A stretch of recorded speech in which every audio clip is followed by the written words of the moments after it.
Welcome everybody. We're going to give a try here for a new series of things called Simworthy Shakedown.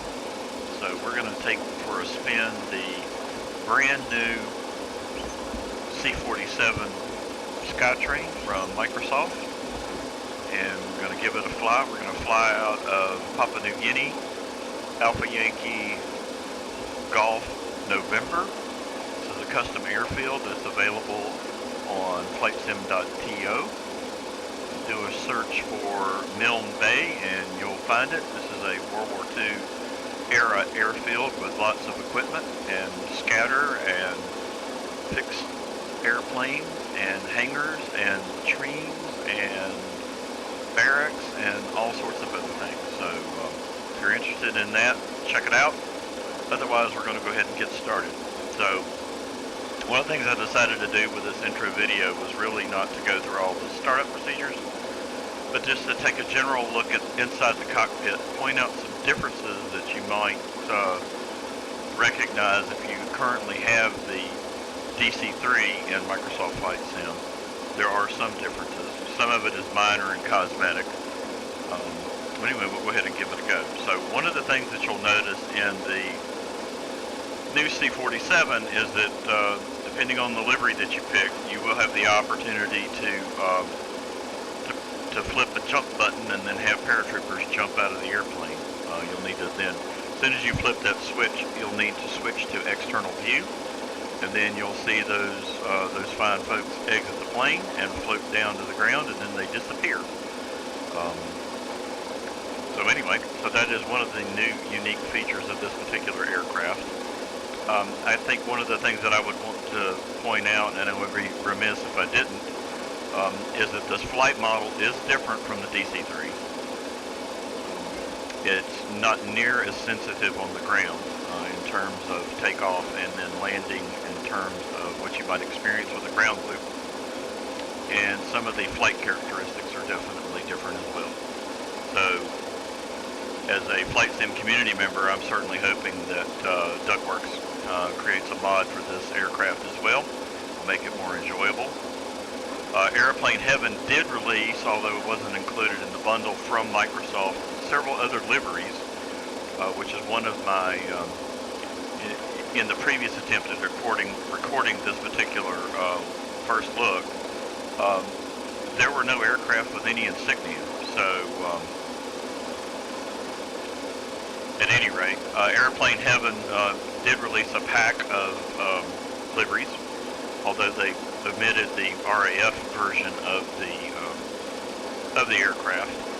There's already been at least one community member over on Flightsim.to that's already created a RAF livery, and that's much appreciated. And I guess that's enough talky. Let's go ahead and get this taken off. So a couple of things to think about if you've never flown the either the DC-3 or the C-47. You will need to monitor your engines. Cowl flaps need to be open on the ground and then in trail position in flight. If you don't close the cowl flaps, you will experience some buffeting. Make sure that you take your gear up once you clear the runway. As you climb out, you can certainly start backing off the RPM and the manifold pressure, and then set your prop speed to a good pitch once you have reached cruising altitude. So if you leave the prop RPM wide open, you are killing your airspeed. The other thing to point out is that on final approach, when you're landing, once you have leaned the mixture out and then adjusted your prop settings, you're going to want to put the props back to full for final approach and landing. One, to give you extra power if you need it, if you do have to abort the landing, but also it's going to help the aircraft slow down. So it's a little bit counterintuitive. You speed up the props to create a little bit of additional wind resistance. And then you'll slow down a little bit better. So, at any rate, it is a tail dragger. You do need to be, a little bit mindful of taking care of business with the rudders as you approach, liftoff. So, Here we go, enough yakking. So, parking brake is off. And let's roll.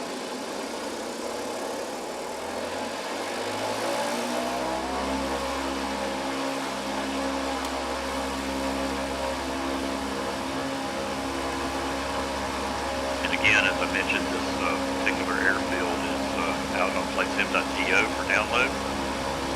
It was built for group flight purposes on Virtual Flight Online's Wednesday Warbird Wednesday. We wanted to do something a little different with that group, so we built this airfield, and then we also built a companion airfield, which is Turnbill Field, which is about 3.5 nautical miles from this particular airstrip. It sat on the front line of the Battle of Milne Bay.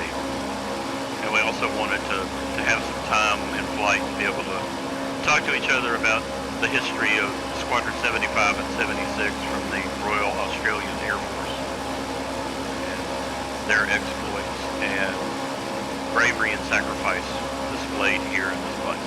So, alright, so back to flying.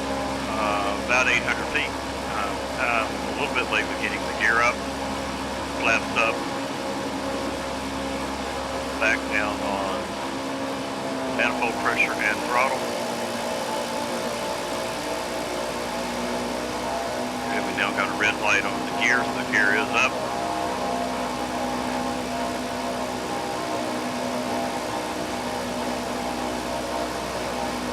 And we'll go ahead and start our circuit here to take ourselves for an overflight over Turnbill Field.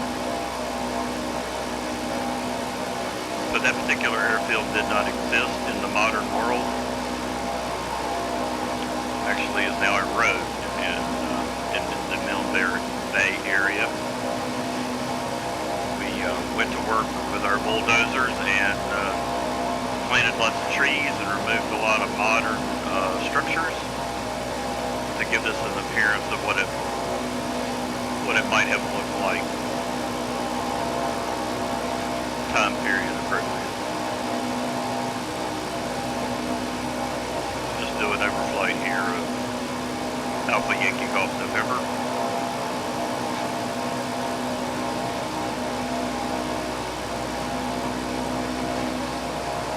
Major kudos to my design partner here who worked very hard on the runway texture to give it a very unique appearance.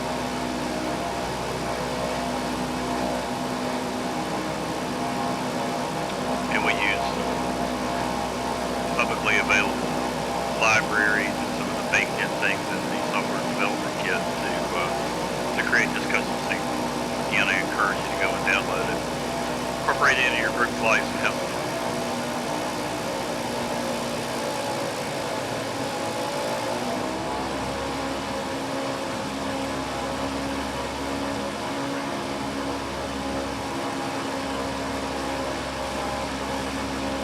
The runways at Turnbill Field are runway 9 and 27. I'm going to put us on a 090 heading here in just a minute, so that we'll come straight over there.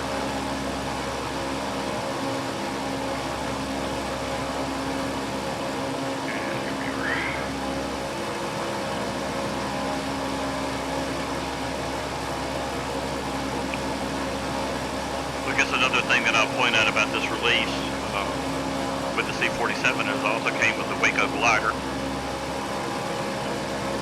It's certainly fun, but there are some limitations on using it. You pick an airfield to fly out of, you have a tow plane that you select, taking the C-47. And that will take you about several miles away from the airfield that you departed from. It will turn to a reciprocal heading of the runway, and then you can then cut cables and then land the glider appropriately.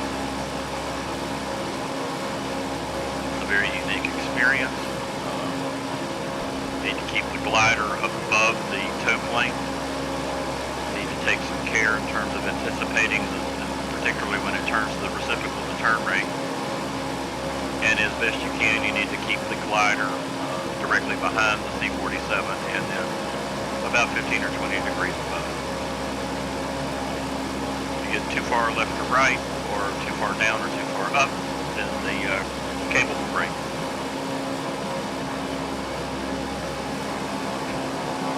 And don't make the rookie mistake that I made by not jettisoning the wheels right after takeoff.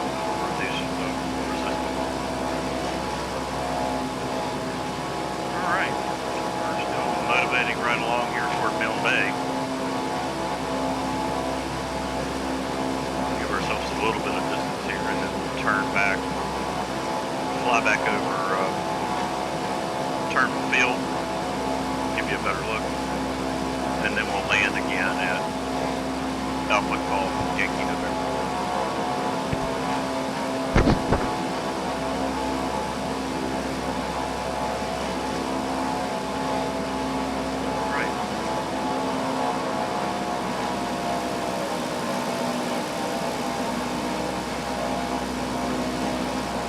Managing your mixture, once you get the cruise, you need to change your fuel mixture to auto lean.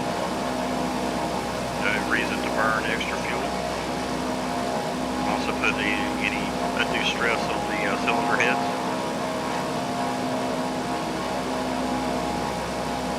Likewise, you'll want to go to full rich and then full prop RPM on your final approach. All right. Down here in the bay far enough. Start losing some altitude.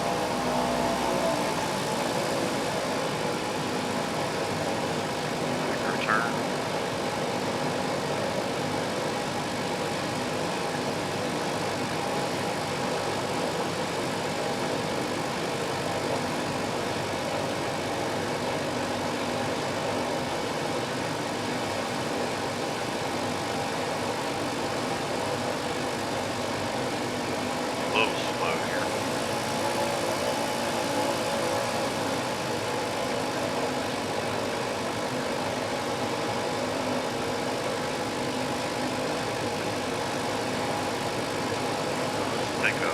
Take a pop outside the aircraft.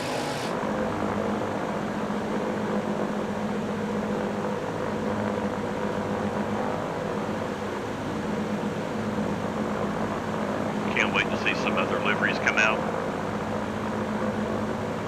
It's nice to have this RAF variant available.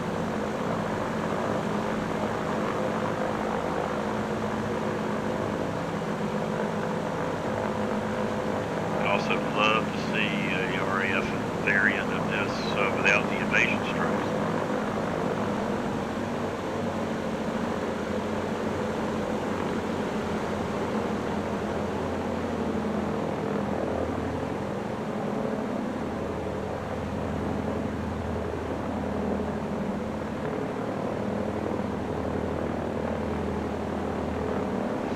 If you look at this area in Google Maps, it definitely looks a lot different today. And based on some of the research that we did, we were able to determine the placement and the orientation of the runway, so those are correct. Also in the real physical world, there's also a memorial here to the fallen. So this airfield was really pivotal in terms of giving a firewall to Australia. So here we are over the Turnbill Field. Again, like Alpha Yankee Golf November, lots of scatter, fixed aircraft, various kinds of buildings. Recommend you download both of these. Alright, so it's business time here for let's get our airplane configured for landing. Mixture back to auto rich, props back to 100%.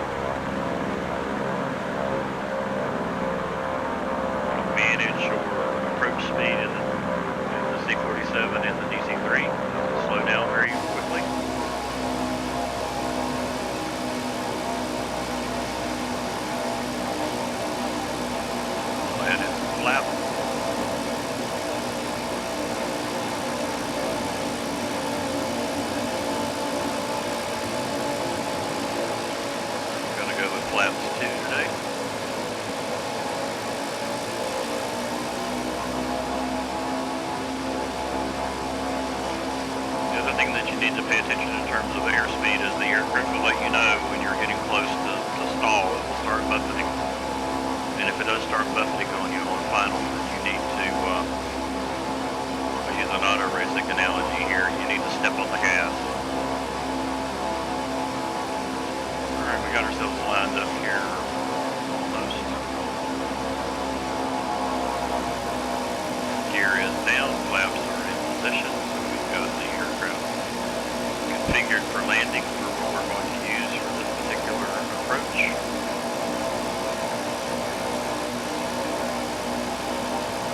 There's several different ways to land the C-47.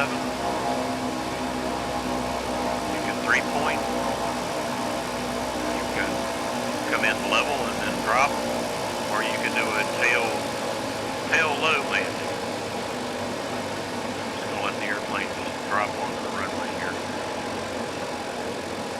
Linear runway, no need to be in a hurry. Still have rudder authority for a bit. Gently applying brake and rudder. Airplane slowed up. Fighting a little bit of wind today.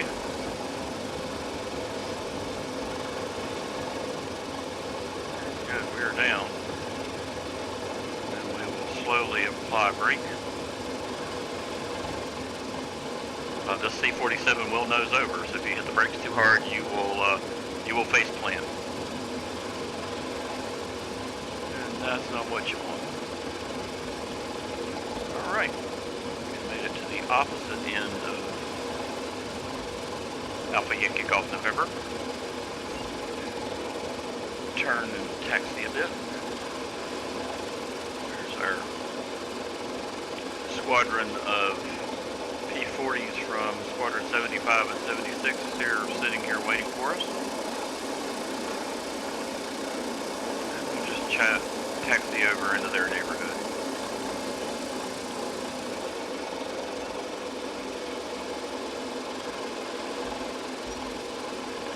Turn here.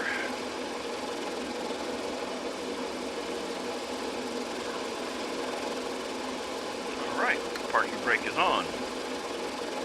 Take mixture to 0, RPM to 0, master ignition off, magnetos off,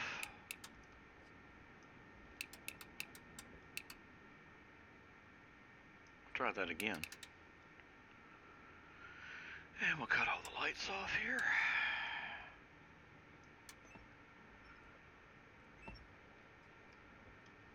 Take a quick check of Lieutenant Rookie Ricky here to make sure that he's okay from his first flight with us. So there you go. I'm going to leave it right here. This particular aircraft is available in the marketplace for the first 30 days of sale. All proceeds go to a direct donation to the USO, so it's a great cause. So I'm going to leave it here. Thanks for watching the video, and take care.